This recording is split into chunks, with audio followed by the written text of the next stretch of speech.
Good morning, Oklahoma, and welcome to Cow-Calf Corner. This week's topic is one we revisit annually about this time of year. It's on good hay storage techniques and what we can do to preserve those harvested forages and minimize our loss on them. Some extended periods of drought, lower hay inventories, and accordingly higher hay prices.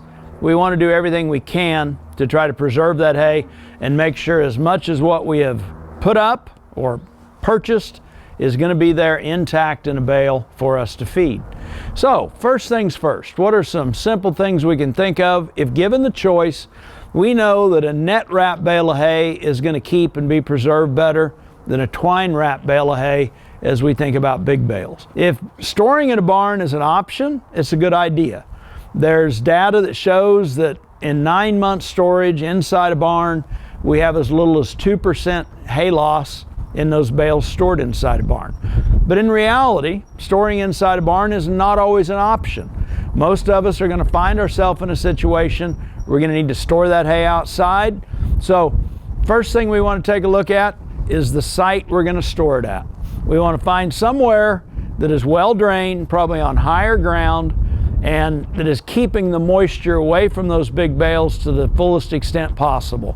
We know that the amount of precipitation, the humidity, the temperature are all going to play a role over time in just how much spoilage we see in big bales. And so if we can get to elevation, if we put down some coarse rock to maybe set that hay on, if that's an option, or use some old pallets, some old fence posts, old railroad ties, anything that we may set underneath that hay to actually keep it off the ground and keep the moisture out of the bale is going to work to our advantage over the long haul in seeing less spoilage. For that matter, as we are actually setting those bales in, a north-south orientation where those bales are stacked up butt to butt is going to help preserve that hay as much as anything we can do. If we've got several rows to put in there, we want to leave at least 3 foot between those bales. Over the course of the day, the sun's going to have an opportunity to shine down each row with adequate space between them, dry out the ground.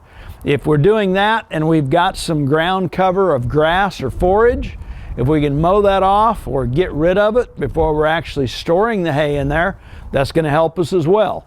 Any kind of standing forage underneath those bales is going to help preserve that moisture and keep it around those bales of hay. So we want to avoid the triangle 3-row or Christmas tree shape where we put 2 rows side by side and another row of hay up on top.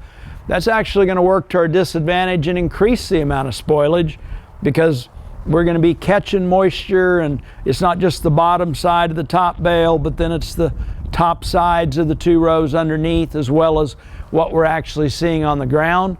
That is a poor choice as far as a way to store hay. Producers need to consider canvas covers, maybe tarps on bales, but we can't store inside a barn, but really it always comes back to the cost to benefit ratio. Obviously, we're not going to go out here and build a barn. And anything we invest in as far as these storage techniques, we've got to look at it relative to how long do we anticipate the hay is going to be stored before it gets fed. If we're getting semi-load to semi-load and feeding that over the next week or two, probably preservation and storage technique, frankly, doesn't become all that important. If we're looking at something long-term where we're going to have that hay stored for several months, our technique is going to pay some dividends if we do it right. I hope this helps, and thanks for joining us on Cow-Calf Corner.